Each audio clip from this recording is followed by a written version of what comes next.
Kembali di Selamat Siang Indonesia, ya pemerintah terus datangkan vaksin agar pasokannya untuk mengejar target vaksinasi sekitar 181 juta orang tercapai. Nah, dengan 70% penduduk yang tervaksinasi, maka dapat tercapainya herd immunity atau kekebalan normal. Nah, mengingat jumlah calon penerima vaksin ini yang banyak, ini pemerintah tentunya tidak dapat sendirian dalam melaksanakan vaksinasi. Nah, dalam rangka memenuhi waktu yang diharapkan, semua elemen bangsa harus bergerak bersama dalam melaksanakan vaksinasi. Lalu bagaimana langkah-langkah yang dilakukan pemerintah untuk merangkul semua agar target vaksinasi bisa tercapai? Nah, untuk membahasnya bersama saya sudah ada Ibu Siti Nadia Tarmizi. Selamat siang, Ibu. Selamat siang, Mas Niko. Ya, Selamat Ibu siang. Siti Nadia Tarmizi merupakan juru bicara vaksin COVID-19 Kemenkes RI. Nah, ini Ibu, ini penting sekali ya. Sejauh ini bagaimana perkembangan vaksinasi di Indonesia? Apakah sudah sesuai target yang dicanangkan untuk pertemuan jumlah yang tervaksinasi? Ya, jadi kalau kita lihat di bulan Juli ini sebenarnya kita sudah memulai vaksinasi untuk usia di atas 18 tahun ya, tanpa tentunya prioritas-prioritas seperti yang kita lakukan di periode pertama. Oke, Di periode pertama itu kan kita ada 3 ya yang kita lakukan vaksinasi, yaitu pertama tenaga kesehatan, yang kedua adalah petugas publik, dan yang ketiga adalah lansia. Nah, ini adalah PR lansia ini, Mas Niko, karena lansia ini masih belum on the track karena baru 4,8 juta lansia yang mendapatkan dosis pertama dan baru 3 juta lansia yang mendapatkan dosis kedua. Artinya kalau kita bandingkan targetnya 21,5 juta, ini baru 22%-nya yang mendapatkan vaksinasi. Kalau kita lihat oke. total sampai dengan hari ini sudah 64 juta dosis ya yang kita suntikan, di mana 45,9 atau hampir 46 juta itu sudah mendapatkan dosis pertama, dan masyarakat yang mendapatkan dosis kedua itu sudah 18,8 juta. Oke. Nah, untuk lansia sendiri, target paling tinggi itu daerah mana, Ibu? Atau kota mana yang paling besar? Ya, kalau kita lihat untuk lansia sendiri yang sudah mencapai vaksinasi tertinggi itu adalah tentunya DKI Jakarta, kemudian Bali, Kepulauan Riau, dan juga Sumatera Utara. Ini yang sudah lebih dari 60% mencapai vaksinasi khususnya kepada para lansia. Nah, untuk ketersediaan vaksin sendiri apakah sudah cukup, Ibu? Ya, kita tahu bahwa vaksin ini kan, Mas Iko, datangnya secara bertahap ya. Ya. Kalau kita lihat dari kebutuhan kita 426 juta dosis, itu yang baru kita terima sampai kemarin ya, yang kita ketahui kita menerima dalam bentuk bahan vaksin setengah jadi dari Sinovac sebanyak 21,5, sehingga total jumlah vaksin yang kita miliki saat ini berjumlah 150 juta dosis dari 426 juta dosis yang kita butuhkan. Jadi memang kalau kita lihat baru kurang lebih 30%-nya. Iya. Nah, ini karena kita memang menunggu kedatangan vaksin ini dari produsen-produsen vaksin. Kita tahu bahwa vaksin ini kan di global sangat diperebutkan ya, dan artinya seperti kita alami di April pada saat terjadi lonjakan kasus di India, India kemudian menahan vaksinnya ya, karena untuk memprioritaskan kebutuhan di dalam negeri. Nah, tentunya ini yang menjadi tantangan kita di saat yang sama kita sudah membuka sasaran vaksinasi ini tanpa membagi kategori-kategori tertentu. Artinya untuk semua orang di atas usia 18 tahun dengan ditambah lagi dengan remaja yang usia 12 tahun ke atas, ini tentunya pasti tidak akan bisa kita lakukan vaksinasi untuk semua orang dalam waktu yang bersamaan ya. Artinya nanti di bulan Juli ini kita hanya akan bisa memvaksinasi sekitar 20 juta orang. Kemudian nanti di bulan depan dosis pertamanya juga ada sekitar 30 juta, dosis keduanya juga ada sekitar 20 juta. Jadi memang artinya dari target 161 juta sasaran yang akan kita vaksinasi, itu kita memang akan melakukan secara bertahap sampai dengan bulan Desember. Jadi kalau saat ini ada beberapa daerah yang kemudian tidak atau belum bisa melanjutkan vaksinasi karena memang jumlah vaksin yang kita terima itu datangnya bertahap, sehingga kita distribusinya pun bertahap ke seluruh daerah. Oke, baik Bu Nadia, melihat pelaksanaan vaksinasi yang sudah berjalan ya, berdasarkan evaluasi nih, apa sih tantangan terbesar yang dihadapi Bu? Ya, yang pertama adalah tentunya keraguan-raguan masyarakat ya.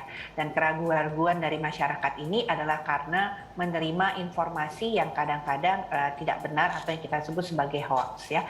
Jadi kampanye vaksin kita untuk mengajak masyarakat itu juga banyak sekali kemudian mendapat tantangan terutama dari hoax-hoax yang bermunculan ini.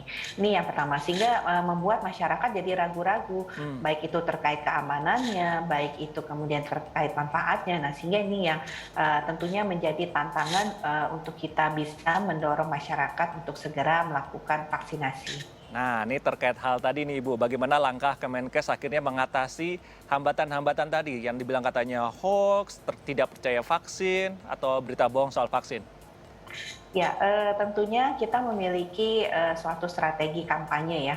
Artinya pertama adalah kita pada prinsipnya adalah mendorong masyarakat melalui tentunya pendekatan-pendekatan yang persuasif ya, supaya masyarakat betul-betul memahami bahwa penyuntikan vaksin ini adalah untuk memberikan perlindungan kepada dirinya, supaya dia tidak menjadi sumber penularan di tengah keluarganya. Dan tentunya kita tahu bahwa kita pasti adalah tentunya kelompok masyarakat yang masih produktif dan pasti akan melakukan aktivitas dalam tentunya termasuk seperti menghidupi keluarga, mencari nafkah. Nah, untuk itu tentunya kita harus membentengi diri kita supaya pada saat kita beraktivitas di luar, kita itu tidak tertular dan membawa virus itu ke dalam keluarga kita. Jadi itulah manfaatnya divaksin, supaya kita tadi tidak menjadi sumber penularan dan kita sendiri kalau tertular itu sudah punya sistem kekebalan yang akan melawan virus tersebut. Nah, jadi edukasi, informasi ini terus-menerus kita lakukan. Kampanye secara masif baik melalui media sosial maupun melalui media elektronik juga kita lakukan. Kita juga mengajak tentunya tokoh masyarakat, tokoh agama, kemudian juga tentunya teman-teman media ya dalam hal ini untuk bersama-sama mensosialisasikan. Termasuk juga kita bagaimana mengajak para influencer nih. Jadi influencer apakah dia itu public figure ya, apakah dia tokoh masyarakat, apakah itu artis, apakah itu organisasi keagamaan, ini kita bersama-sama mengedukasi, mensosialisasi, dan kemudian kita sama-sama berperang melawan hoax tadi. Nah, kita bahkan sudah punya suatu tools ya di situs Kementerian Kominfo maupun situs KPCPEN di @covid19.go.id, itu bisa dilihat dan dimonitor karena ternyata hoax tentang atau misinformasi tentang vaksin ini sudah mencapai 1.200 nih beritanya. Nah, jadi penting untuk masyarakat mencek kalau misalnya ada berita yang diterima baik itu melalui Facebook, Twitter ataupun Instagram, bisa juga biasanya melalui media WA Group ya, itu mencek dulu informasinya melalui situs tadi, atau kita bisa download aplikasi @covid19.go.id. Selain tentang ada menu untuk mencek tentang hoax, juga ada berbagai informasi tentang vaksinasi. Juga ada Q&A ya, fakta apapun juga yang sering ditanyakan oleh masyarakat tentang vaksinasi juga ada di aplikasi @covid19.go.id yang bisa di-download baik itu melalui Apple Store maupun Play Store. Oke, jadi semua lengkap ya. Jadi inovasi, kolaborasi semua elemen masyarakat dilakukan oleh Kemenkes sendiri. Nah, selanjutnya Bu Nadia, ini kalau untuk target tadi sempat disebutkan 2 juta vaksinasi, apa saja upaya yang akan dilakukan Ibu? Ya, jadi memang kalau kita lihat kan di Juli ini kita punya sekitar stok vaksinnya 25 juta. Nanti di bulan Agustus itu akan ada sekitar 30 sampai 35 juta. Nah, bahkan nanti di Oktober itu akan sampai 70 sampai 80 juta. Nah, tentunya kalau melihat dengan jumlah vaksin yang tersedia ini, kita harus mampu dalam satu hari itu menyuntikkan 1 sampai dengan 2 juta dosis per hari. Nah, tentunya ini harus kita lakukan akselerasi dengan mengajak semua pihak ya.